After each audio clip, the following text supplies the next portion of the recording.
Háblanos a través de tu palabra, Señor. Amén.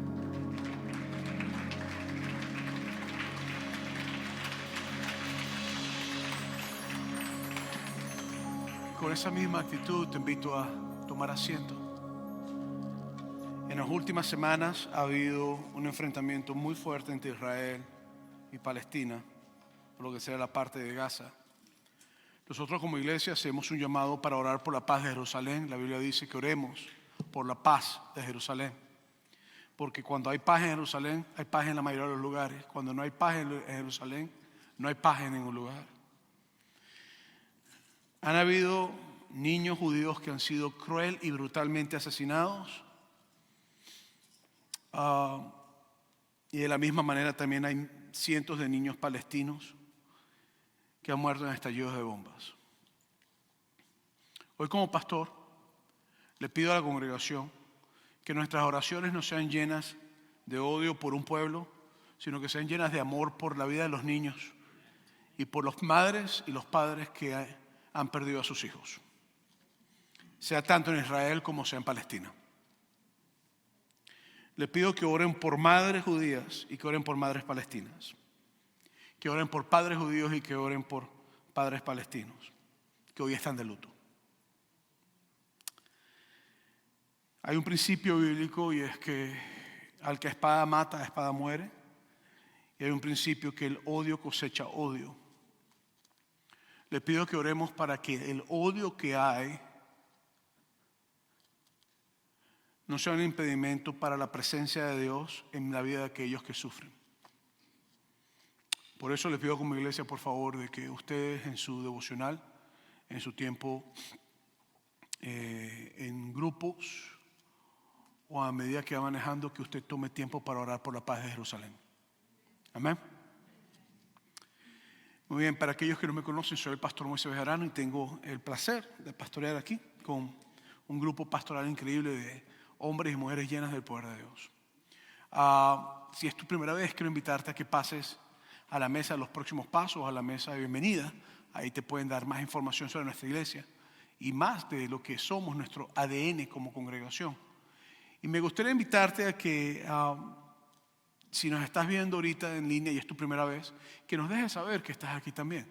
Nuestro equipo de anfitriones en línea te quiere saludar y quiere dejarte saber que estamos orando por ti. Y puedes hacer peticiones, oración o cualquier cosa. Y si te gusta el mensaje o sientes que el mensaje de hoy está hablando a tu vida, te pido por favor que tomes quizás la iniciativa, o te invito a que tomes la iniciativa de compartir este mensaje con alguien en las redes sociales. Pues en nuestra página de YouTube, que sería Sunrise Church Español, y ahí están todos los mensajes de serie del pastor Sergio, de Oscar, mío, o de cualquier mensaje que haya habido. Ahí los puedes ver y los puedes compartir.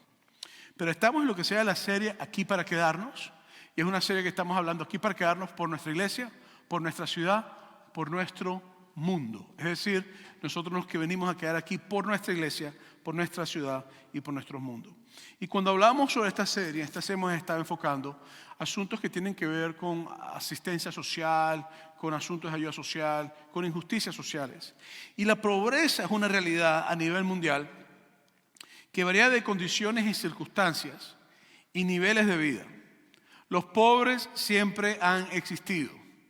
Siempre han existido. Y si fuéramos a definir la pobreza como una definición económica social, podríamos decir que la pobreza es la falta o ser limitado a los recursos y medios necesarios para cubrir las necesidades básicas y alcanzar una mejoría de vida. Entonces podemos decir que la pobreza es cuando hay falta de recursos que son básicos y necesarios, o que se nos ha limitado y se nos ha impedido tener los recursos para tener una mejoría de vida.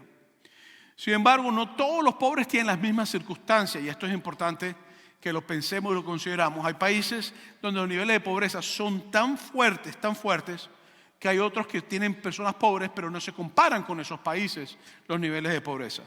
Hay tantas razones por las cuales un país o una familia o una persona puede llegar a ser pobre. Por lo menos hay personas que nacen en países donde son pobres y en ciudades donde son pobres y en familias que son pobres y pues simplemente no logran salir de la pobreza. No ocurre. Hay otros que llegan a ser pobres por guerras que ocurren. Usted tenía todo, no le faltaba nada, cayeron las bombas, se acabó todo lo que tenía, el dinero que estaba en el banco se perdió, se acabó la economía, cayó la bolsa de valores, se acabó todo, usted quedó pobre. Aunque quizás era muy fluyente financieramente, usted termina en una situación que no está bien. Pero también hay personas que llegan a ser pobres por crisis nacionales económicas o por corrupción en un país, por lo menos. Que en la mayoría de los casos, los pobres en Latinoamérica tienen que ver con corrupción. Es la verdad. La mayoría de los casos, la pobreza en Europa, aparte de que han sido robados muchos recursos, tiene que ver, en Europa no, en África, aparte de que han sido robados muchos recursos, tiene que ver también con el asunto de corrupción en la mayoría de los casos. Y pues hay otras personas que son pobres por asuntos de adicciones.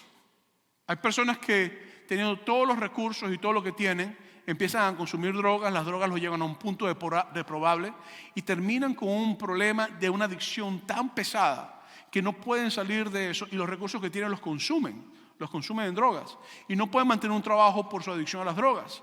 Pero hay otros que no son las drogas su adicciones, sino que su adicción es el alcohol y el alcohol los limita, no les permite trabajar, no les permite funcionar y van perdiendo todo lo que tienen. Pero hay otros que son pobres por apuestas.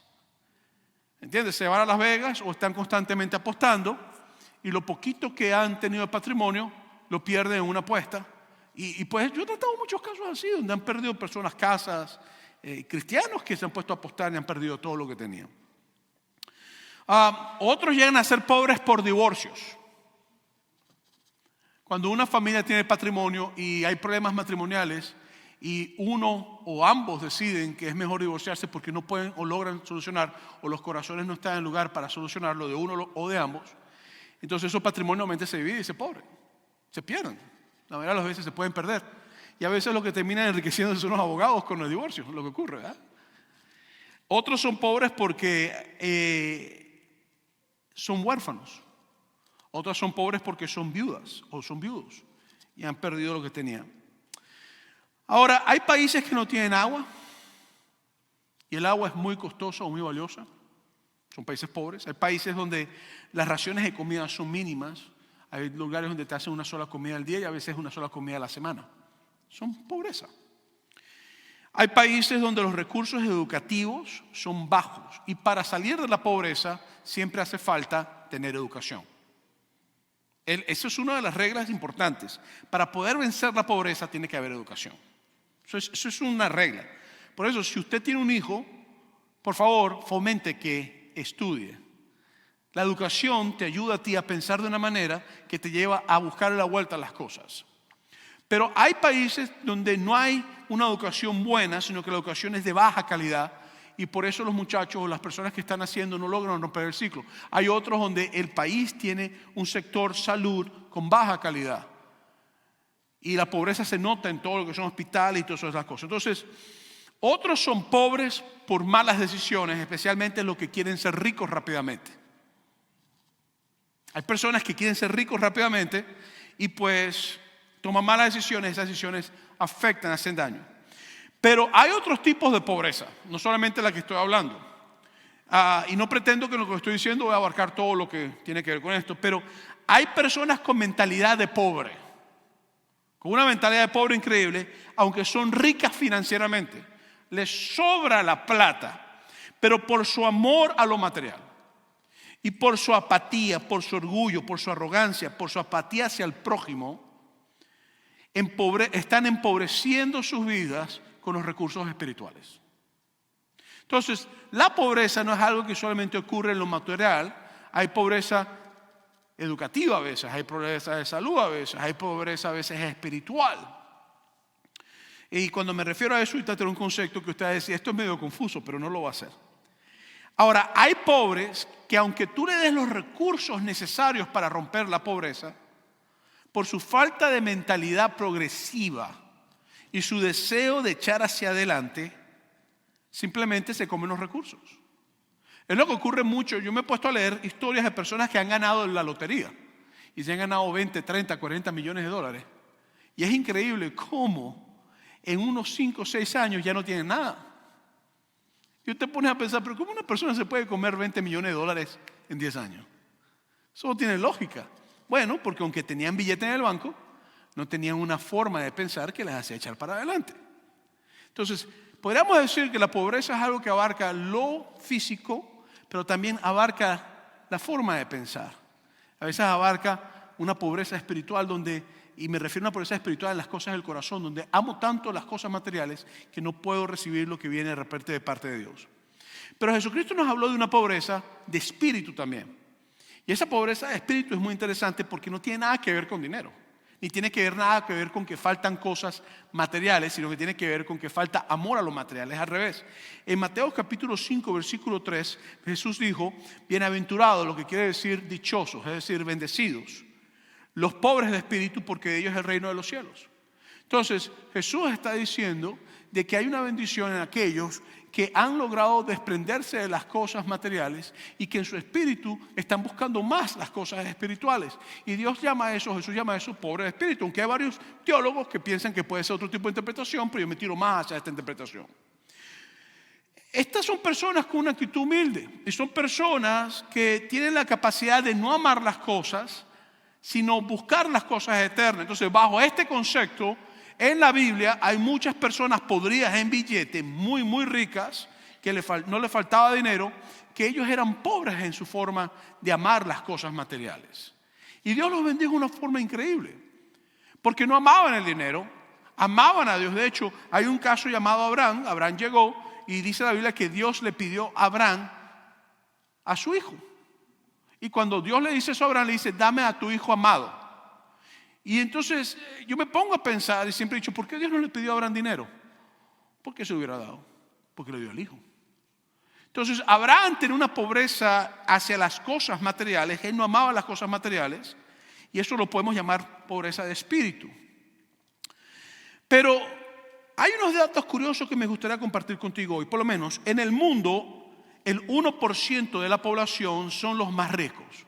Quiere decir que el 99% de la población no tiene el mismo estándar de riqueza que el 1%. Y estos poseen la mitad de los recursos a nivel mundial.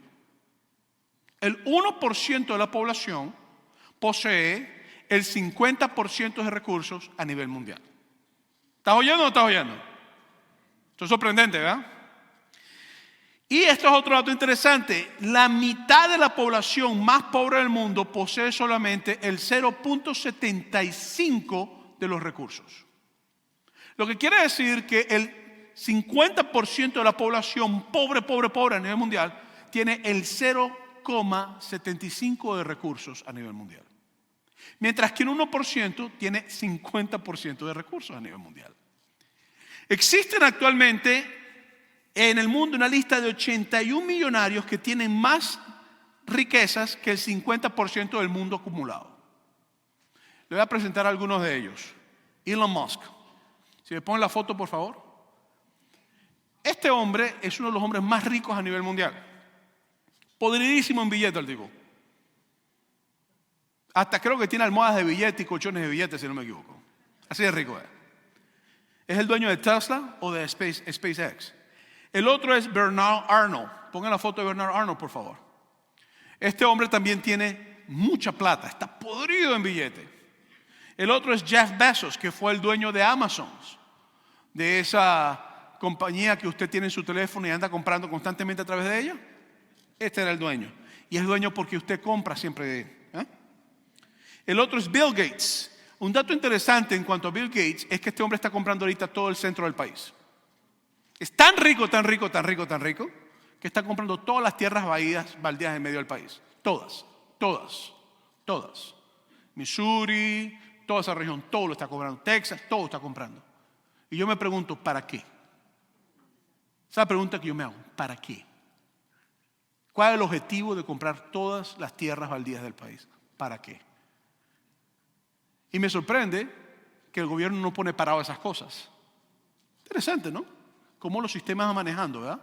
Cómo la pulga le come a la vaca y cómo el pájaro le come la pulga a la vaca y la vaca deja que el pájaro venga y se monte a los brazos para que la pulga le sea comida por el pájaro. Interesante. Pero la Biblia nos habla a nosotros de algo que va más allá de la pobreza. Y nos cuenta una historia que a mí me llama la atención, porque es una historia que está en Marcos capítulo 12, versículos 38 al 40. Y sigue por hasta el 44. Pero vamos a ir leyendo. Dice, Y les decía en su doctrina, guardaos de los escribas, que gustan de andar con largas ropas y aman las salutaciones en las plazas y las primeras sillas en las sinagogas y los primeros asientos en las cenas, que devoran las casas de las viudas y por pretexto hacen largas oraciones. Estos recibirán mayor condenación. Entonces, guárdate los escribas que usan las ropas largas para llamar la atención y que les encantan que lo reconozcan públicamente, les gustan que le den el primer asiento en la cena. Entonces, yo tengo que hacerme una pregunta. Yo tengo que hacer una pregunta: ¿quién es un escriba? Porque usted sabe lo que es un escriba. Un escriba es una persona que escribe, ¿verdad? Entonces, ¿pero qué es un escriba en la época de Jesucristo? Bueno, los escribas eran personas que eran líderes religiosos, que trabajaban con los otros líderes religiosos, solamente con los fariseos, con los saduceos, trabajaban con los sacerdotes y eran intérpretes de la ley también y dominaban todo lo que era la parte legal, toda la parte legal. De hecho, los escribas, los fariseos, los líderes religiosos en aquella época eran líderes políticos también. No es que eran simplemente líderes religiosos, eran líderes políticos también. Y la gente les respetaba a ellos como autoridad política, autoridad religiosa, autoridad legislativa también. Ellos tomaban decisiones legales. Y el asunto es que los escribas eran considerados gentes de mucho honor y de mucho poder.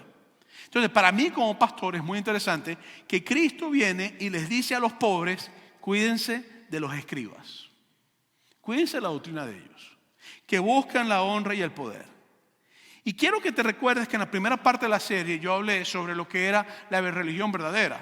Y cuando hablé de la religión verdadera, lo que yo me enfoqué era que la religión verdadera era amar a tu prójimo como a ti mismo.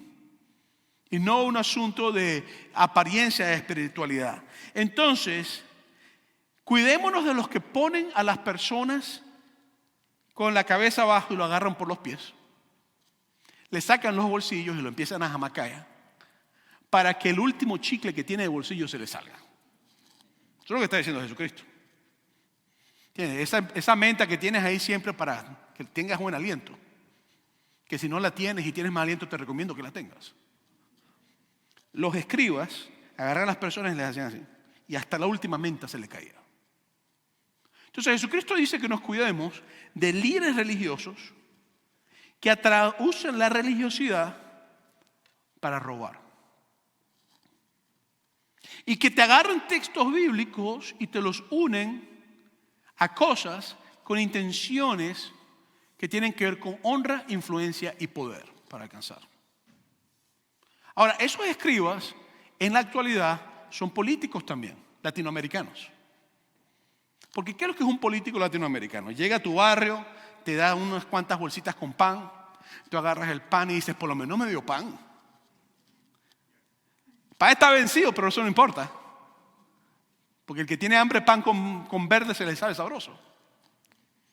Y tú agarras el pan, te lo llegas, lo guardas y dices: no, ese tipo nos quiere. Entonces llega un asunto donde darte se convierte en un voto, el voto se convierte en poder, el poder se convierte en influencia. Y cuando vienes a ver, cuando ya está ahí, que te hizo la promesa que te iba a construir escuelas, te iba a proveer de broma, te iba a construir broma, y que te iba a construir. Cuando vienes a ver, los taxes, los impuestos empiezan a subir más. Empiezan a subir las cosas y tú dices: bueno, ¿qué pasó? Bueno, que un escriba político te puso así y te sacó todo lo que tenías encima. A veces son iglesias las que hacen este tipo de jugadas en el nombre de Dios. El asunto es que Jesucristo nos dice a nosotros, en el versículo 40, que devoran las casas de la viuda y por pretexto hacen largas oraciones. Entonces te mezclan una actividad espiritual a la vez que están metiendo la mano en el bolsillo. Creemos que lo que ocurría es que los escribas llegaban y veían una viuda. ¿Qué era una viuda? Una viuda era una mujer que, recuerda que en la época de Jesucristo las mujeres tenían que ser representadas por los hombres. Si no era un hombre representando a una mujer, no podía ella tener ningún tipo de valor. Desgraciadamente hacían las cosas. Entonces, ¿qué era una viuda? Una mujer que no tenía un marido, que se había muerto, y normalmente nadie la había redimido. Redimido quiere decir que no había venido a cubrirla.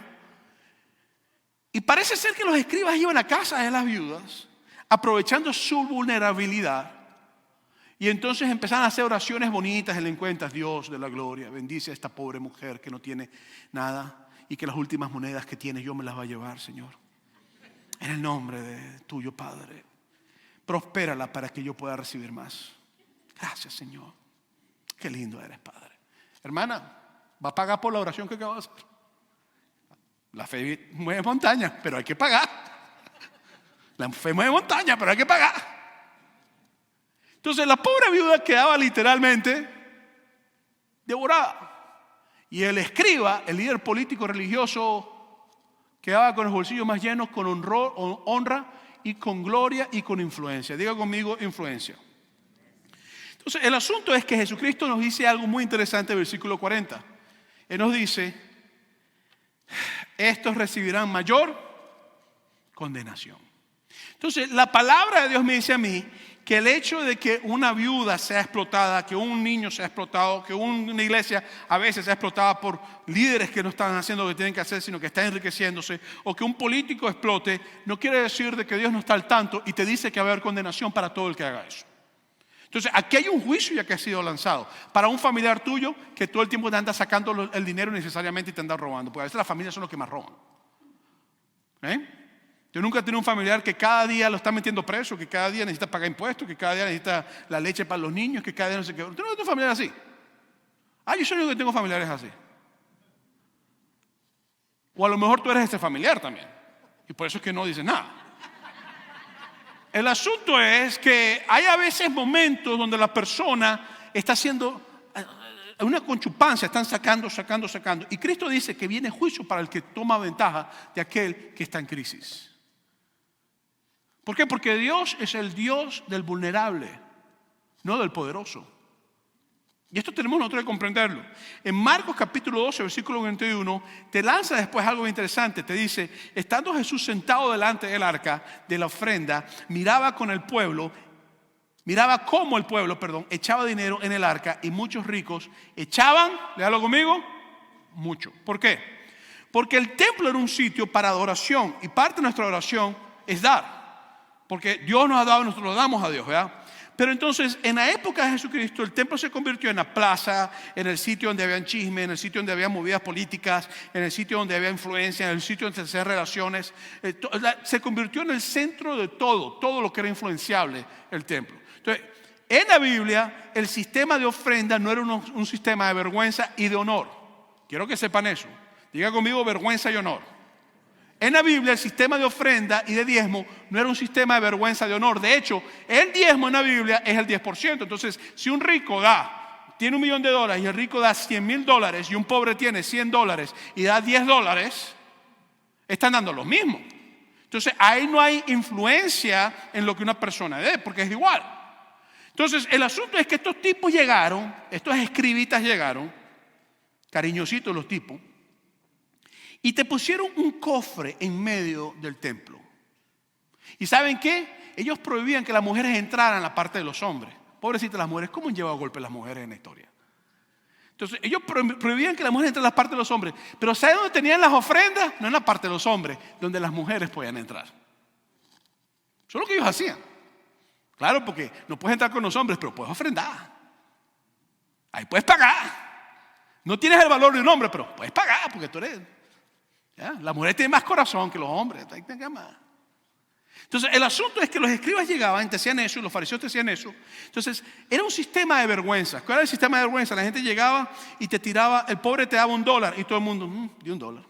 Ok. Y la persona con vergüenza: aquí está el $1 que voy a dar.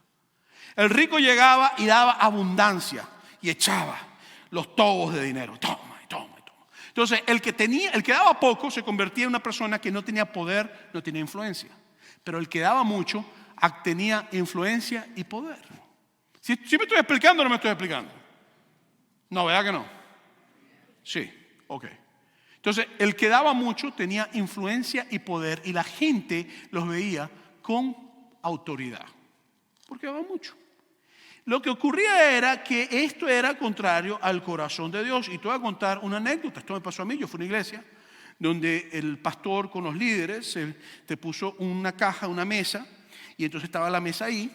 Y entonces lo que ocurría era que ponían una canción, los músicos empezaban a tocar, y entonces la gente tenía que salir de sus asientos a tirar la ofrenda. Y no daban sobres en ese lugar. Entonces era visible la ofrenda que la persona daba. Y nuevamente el pastor se paraba frente a la caja con los líderes y estaban pendientes de lo que tú dabas.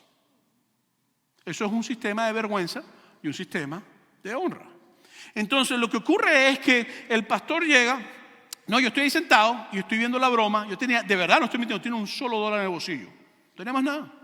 Entonces esos son días donde usted está, como dice en mi país, ladrando, que usted no tiene nada, y ladra y no importa, ladra pero no muerde. ¿Sí me explico o no me explico? Yo tenía ese bolsillo estaba ladrando, yo no tenía nada, no podía morder a nadie. Y se me acerca uno de los diáconos, líderes, y me dice, ¿y usted no va a pasar? Me quedé mirando. ¿No va a pasar? Y dije, bueno, ahí se va el dólar. Saco mi dólar y paso y echo mi dólar. Lo último que tenía de verdad, no estoy echando broma, lo tiro. Y el pastor se me queda mirando. Y dije, ay papá, ya me vieron que di un dólar nada más. Mire, ahora que yo estoy viejo, simpático pero viejo, y yo puedo pensar atrás, si yo estuviera en esa circunstancia hoy en día, yo le diría a él, no voy a pasar. Sencillo. Que usted tiene que pasar, yo no tengo que pasar. Tú no me vas a forzar a hacer lo que yo no tengo que hacer. ¿Qué te crees tú que tú eres, chico? ¿Tú estás loco o qué? ¿Qué te pasa? Ya estás fumando marihuana en la iglesia, eso es malo. Entonces, el asunto es que como pastor, cuando yo empecé a pastorear, yo me acordé de esa circunstancia. Y yo dije, nunca voy a saber lo que una persona diezma ni ofrenda. Yo no sé si tú das o no das, de hecho, eso no es problema mío, eso es problema tuyo con Dios. Eso no es mi problema. Mi problema es lo que yo doy. Tu problema es lo que tú das. Si das en abundancia o si no das poquito, eso es problema tuyo. Si no diezmas, ofrendas, eso es problema tuyo. Ese es tu trato con Dios y la abundancia de tu corazón hacia Dios. No es mío. Entonces, yo nunca sé quién diezma y quién ofrenda. No estoy de acuerdo con eso para un pastor. No estoy de acuerdo con esa movida. Por eso es que siempre cuando tiene un asunto de ofrenda, yo siempre digo, no puede ser un sistema, los que trabajan conmigo, siempre digo, no puede ser un sistema de honor y de vergüenza, siempre lo digo. Porque si tú das de la abundancia de tu corazón, Dios te bendice abundantemente. Si tú das con pobreza en tu corazón, la bendición viene igual, pero Dios trabaja con tu corazón. Porque tenemos un Dios que es lleno de gracia. Entonces, el asunto es que estos tipos habían creado un sistema de manipulación. Hay de ti si tú das porque te manipulan. No es bíblico y está mal. Y hay de ti si tú das por influencia. Porque hay personas que dan para influenciar. Yo tengo personas que me han dicho a mí, yo soy el que pago tu salario. Yo me muero la risa. No diezmes más, le digo yo. Porque si tú crees que los diezmos que tú das van a manipular mis decisiones como pastor, estás equivocadísimo, papá. Bájate del burro que te vas a caer. Te equivocaste. Me voy de la iglesia. Nos vemos después de una semana. Tranquilo, váyase. Pero aquí no vas a venir a hacer eso. Tú no puedes hacer eso. No es bíblico, no está bien. Lo que yo doy no tiene... Lo que tu mano derecha haga que tu mano izquierda no lo sepa. Entonces, hay personas que ven el dar o la finanza o el tener o el no tener como una influencia de poder, una influencia de eso. Y eso no está bien. Eso no está bien. Porque el templo no es un asunto para alcanzar poder, el templo es un asunto para adorar a Dios. Y el que da, mira, la Biblia está interesante con eso, que tenía esta ofrenda para gente pobre. Mire, y la ofrenda de la gente pobre era una palomita picada, la mataban, la sacrificaban y el pobre se comía su sancocho de paloma. Entonces, y a Dios le decía, el mismo valor que tiene el cordero que están matando aquí, tiene la palomita que está aquí. Porque Dios sabe que no todo el mundo está en las mismas circunstancias. Dios sabe que el 1% es dueño de la mitad del mundo.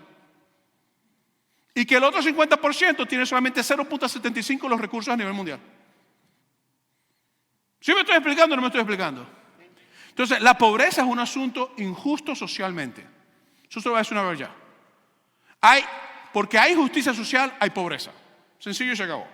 Marcos capítulo 12, 42 dice, y vino una viuda pobre. Ay, papá, ahora Jesucristo va a dar la historia con ejemplo. Vino una viuda pobre y echó 2 blancas, o sea, un cuadrante. Ese es equivalente, 2 blancas era el equivalente al 1% del salario diario. Lo que quiere decir que esta viuda pobre dio actualmente en nuestra época $1. Eso fue lo que ella dio, $1. Y ten en cuenta que Jesucristo está diciendo que los escribas devoraban las casas de las viudas y ahora nos dice que viene una viuda que estaba a punto de ser devorada. Marcos capítulo 12, versículos 43 al 44. Entonces, llamando a sus discípulos, le dijo: de cierto os digo que esta viuda pobre echó, ¿cuánto? Ya va, ¿cómo que echó más? Si echó $1 nada más. Y había un viaje de gente tirando los botes de dinero dentro del asunto. Dio más que todos los que han echado en el arca. ¿Por qué? Léelo conmigo. Porque todos han echado de lo que les sobra. Pero esta de su pobreza echó todo lo que tenía, todo su sustento. La palabra ahí en griego es bion. Cuando traduces al español literalmente no es sustento, es vida. La traducción correcta sería: ella dio toda su vida. Quiere decir que ese era el último $1 que le tenía para comerse una tortilla con frijolitos ese día. A mí eso me revienta el alma. A mí eso me revienta el alma.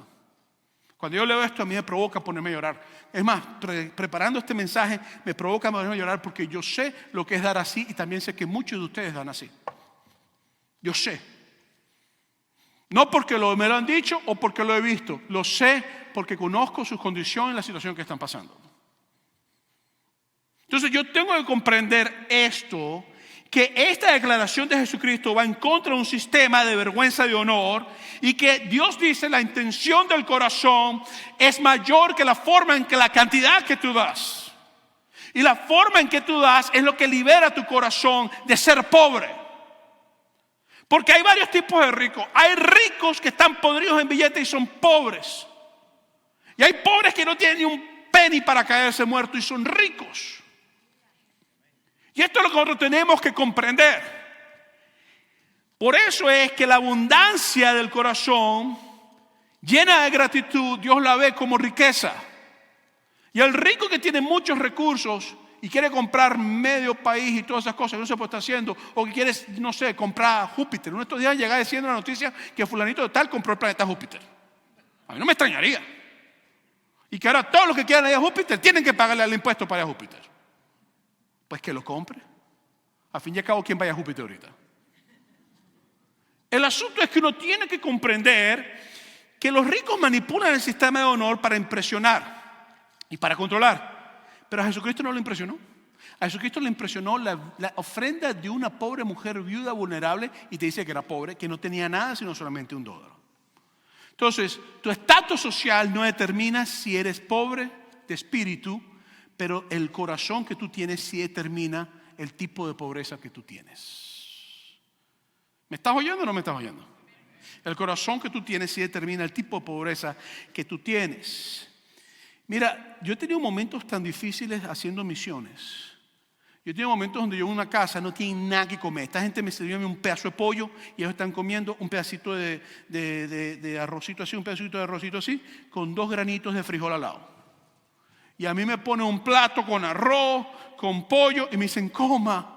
No, cada vez que eso me pasa a mí que estoy haciendo misiones, a mí me provoca como que me da un dolor de estómago inmediatamente, como se me quita el hambre así. Y yo empiezo, no, yo no puedo comer eso. Vamos a comer todos juntos, pues no compartimos esto todo. No, nosotros queremos que tú lo comas. No vale, yo no, ¿cómo hace yo eso? Yo no puedo hacer eso. Vamos a comer todos juntos. Mira, yo me como este pedacito, y entonces de los 16 que estamos aquí, cortamos este mulito de pollo, lo cortamos en 16 piezas. No ha pasado nada. Y cada quien se come un poquito de proteína, no ha pasado nada. A veces logro convencerlos que ocurra. A veces no. A veces se me molesta y me dicen, tú nos estás rechazando. Y cuando se pone la conversación media tensa, yo entiendo que no puedo seguir más empujando. Y digo, está bien pues. Y me como eso con un sabor dulce, porque sé que lo están haciendo porque me aprecian y me aman, y con un sabor amargo porque ellos no están dándome a mí lo que ellos no pueden darme. Y eso a mí me revienta. Delante de Dios se lo digo, me revienta. Me revienta. Para lo que hemos estado en esas circunstancias, nos revienta el corazón. Pero también yo he estado en países donde he llegado y he llegado con bolsas de basuras negras, y los niños me dicen, hey, ¿me puedes regalar la bolsa de basura negra? Y yo, pero muchacho, ¿tú qué no bolsa de basura negra?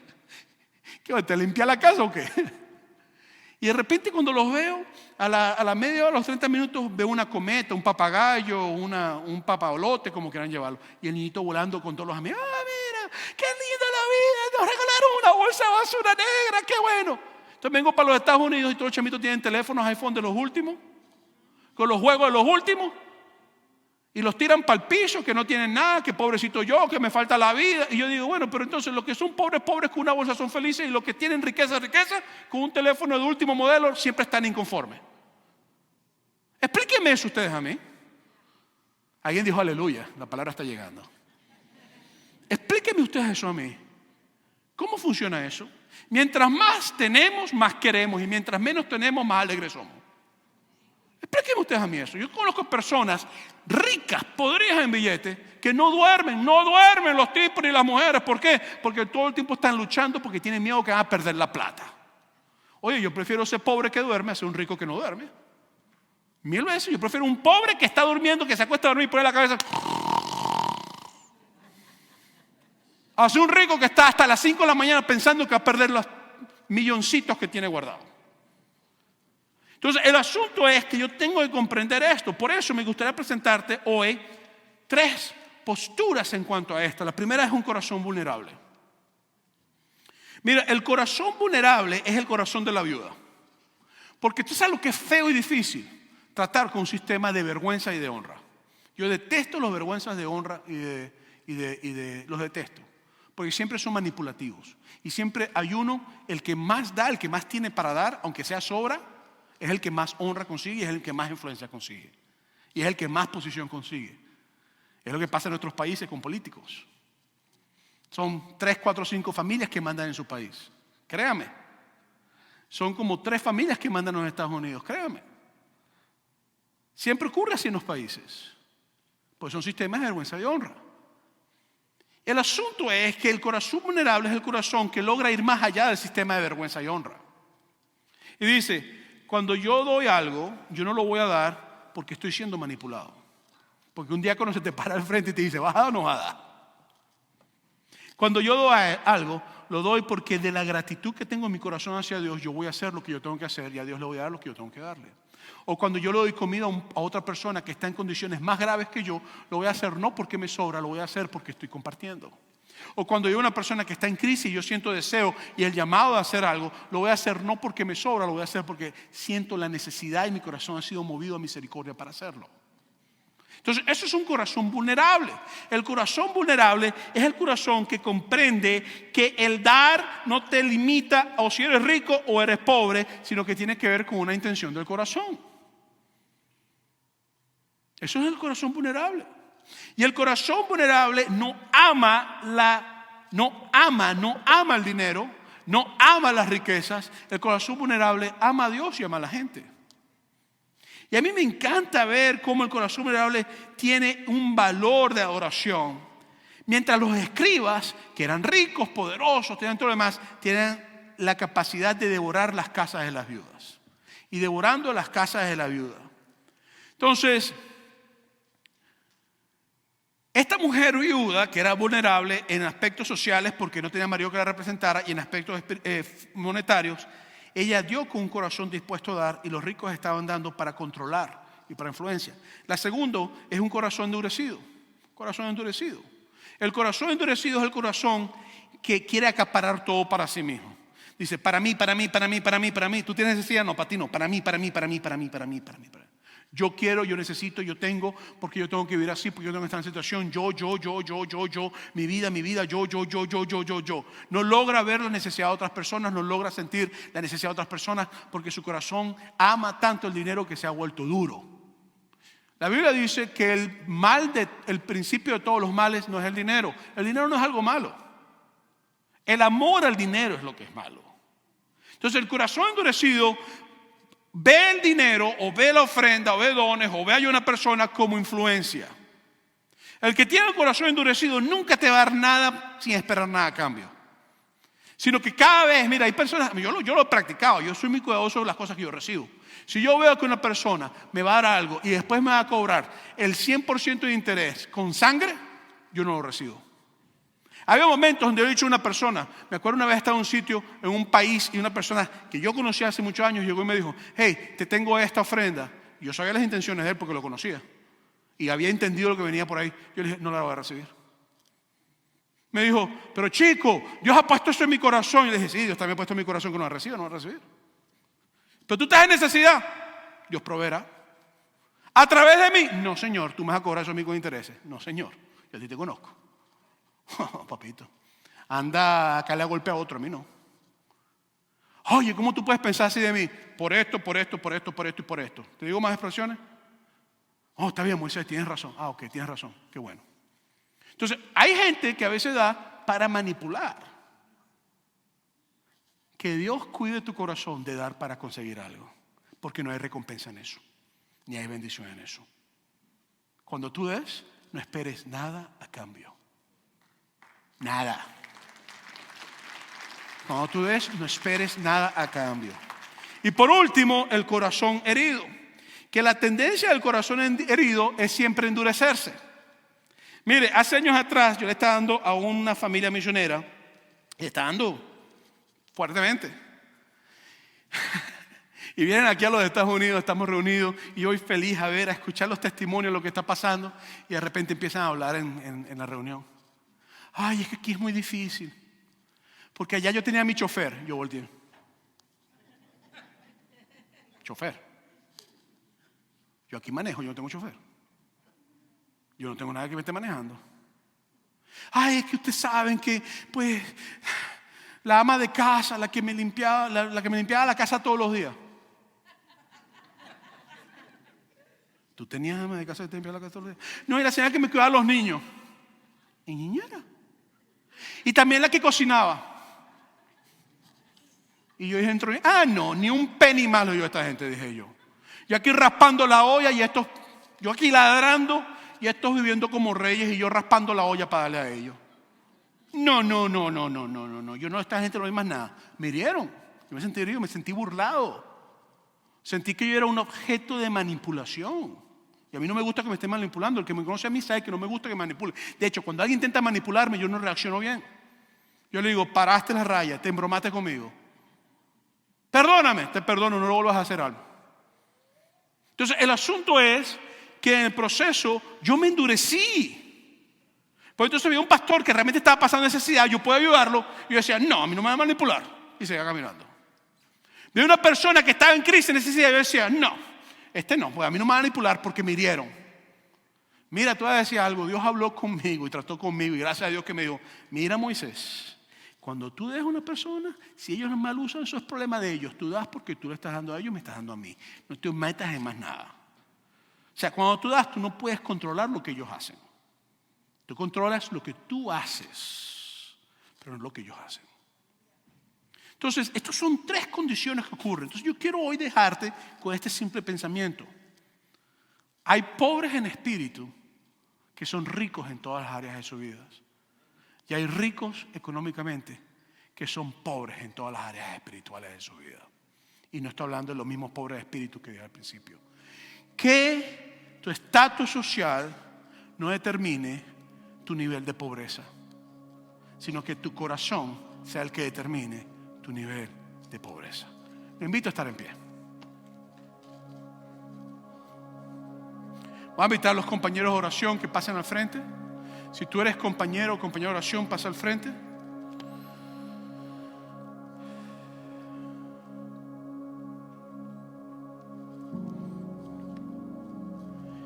Si tú no conoces a Jesús como tu Salvador y te gustaría recibir a Jesucristo como Salvador hoy me gustaría extenderte la oportunidad, la invitación de que tomes la mejor decisión de tu vida. La decisión de conocer al ser más rico del mundo que se hizo pobre por amor a ti. Porque en la cruz del Calvario Jesucristo literalmente dejó todo. De hecho, toda persona que murió en la cruz, ningún rico moría en cruz, Ningún rico moría en cruz. Los ricos morían en casas de oro, en casas bonitas, de cristal, de diamante. Y el ser más rico del mundo, el Dios de los cielos, se humanó y se hizo pobre por amor a ti y a mí. Por eso me gustaría invitarte a que si tú no conoces a Jesucristo como tu Salvador, que hoy tomes la decisión de recibir a Jesús. Los que nos están viendo en cámara, si tú quieres hoy recibir a Jesucristo, me gustaría hoy que hagas esta oración conmigo. Esta oración no es mágica, pero una oración de fe. Y la oración de fe es lo que te va a llevar a la presencia de Dios. Por favor, inclina tu cabeza a los que estamos aquí. Si tú estás viendo en las cámaras o estás aquí y tú quieres recibir a Jesucristo, di conmigo o repite conmigo esta simple oración de fe. Jesús, te doy gracias. Perdona mis pecados. hazme tuyo. Quiero vivir para ti. Creo en ti como Salvador y Señor, y mi vida pertenece a ti. En el nombre tuyo te lo pedimos, Padre. Amén.